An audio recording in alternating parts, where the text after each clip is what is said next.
digital technologies are ensured. I have also proposed the establishment of an international organization under the UN to discuss and set forth rules regarding digital ethics. If we fail to curb the spread of fake news resulting from the misuse of AI and digital technologies, our freedom will be at risk. The market economy anchored in liberal democracy will be imperiled, and our very future will be under threat. Korea plans to introduce a digital Bill of Rights soon to put forth a desirable future of the digital order. To support the creation of an international organization under the UN and provide concrete directions for the development of AI governance, the Korean government plans to host a global AI forum.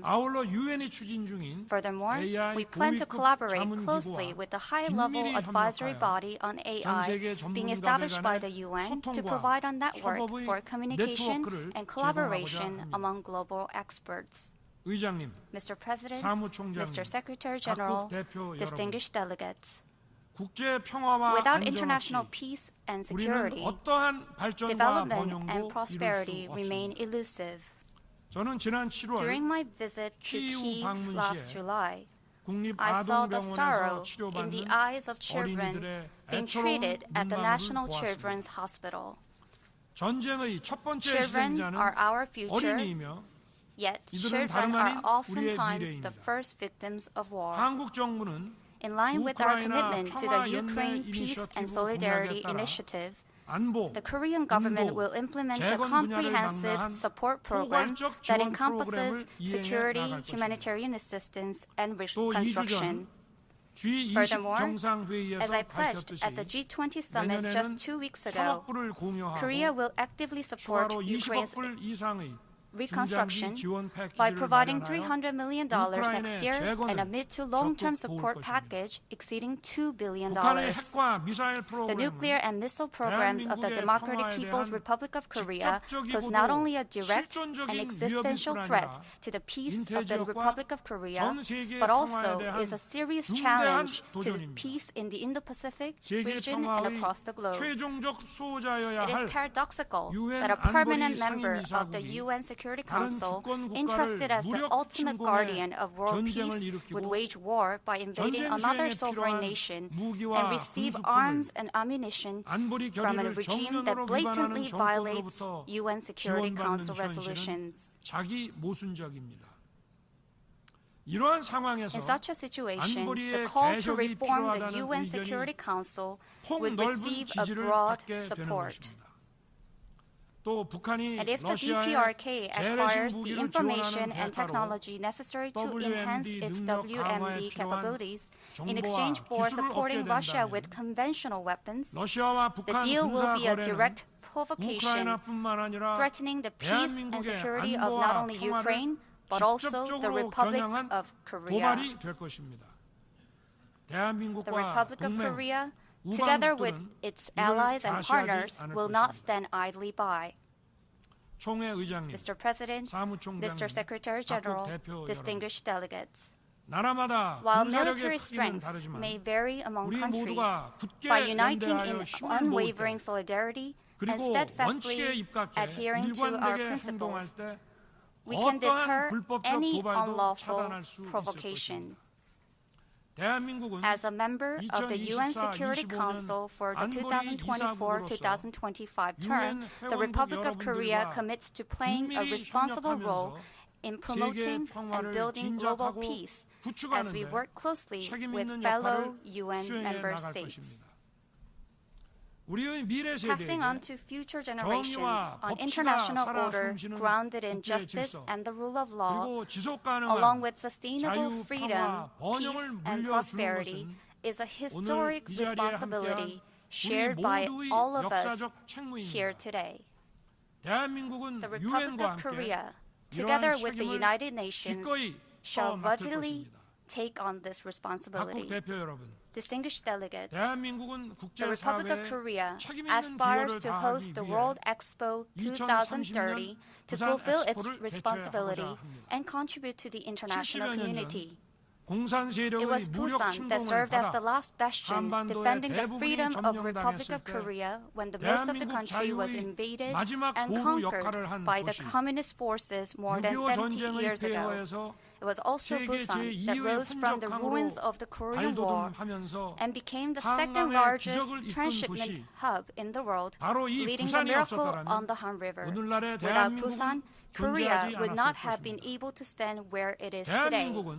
Now, the Republic of Korea will play its role as a responsible member of the global community by hosting the 2030 Expo in Busan, a gateway that links the Eurasian continent and the Pacific. Korea intends to give back to the international community by sharing its experience of economic growth and development, reciprocating the help it received in the past. The 1851 London Expo was an expo of the Industrial Revolution. The 1900 Paris Expo was an expo of culture. The 1962 Seattle Expo was an expo which opened the new space era. The 2000 Hanover Expo was an expo of the environment. The 2030 Busan Expo will be an expo of the solidarity. The basis of Korea's foreign policy is freedom and solidarity. Building upon these values, the 2030 Busan Expo will serve as a platform of solidarity through which the world's citizens can overcome crises and spread freedom together. The Busan Expo will be a festival where all nations can come together to share their history, culture, goods, and visions for the future, and will significantly contribute to the freedom, peace, and prosperity of the citizens around the globe. Thank you. On behalf of the General Assembly, I wish to thank the President of the Republic of Korea for the statement just made, and I request protocol to escort His Excellency. The Assembly will hear an address by His Excellency, Mr. Emomali Rahmon, President of the Republic of Tajikistan. I request protocol to escort His Excellency.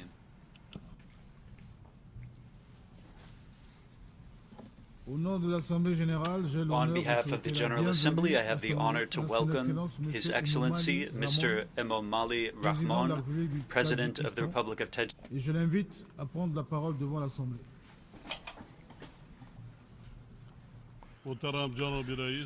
Mr. President, Mr. Secretary General, heads of state and government, ladies and gentlemen, in today's challenging and turbulent time, the international community more than ever needs integration and trust. We are now witnessing alarming developments on the international arena against the backdrop of increasing modern threats and challenges. Terrorism, extremism and transnational organized crime, rapid armament, as well as the escalation of the Cold War, threaten international peace, security and development. At the same time, the disastrous impacts of climate change, extreme heat, floods, droughts, fires and other natural disasters, as well as water shortages and famine, pose a serious threat to humanity. In this context, joint concerted efforts to address these pressing challenges and achieve the goals of the 2030 Agenda have become more imperative. To this end, we welcome the theme of the 78th session of the United Nations General Assembly, Rebuilding Trust and Reigniting Global Solidarity, accelerating action on the 2030 Agenda and SDGs towards peace, prosperity, progress and sustainability for all.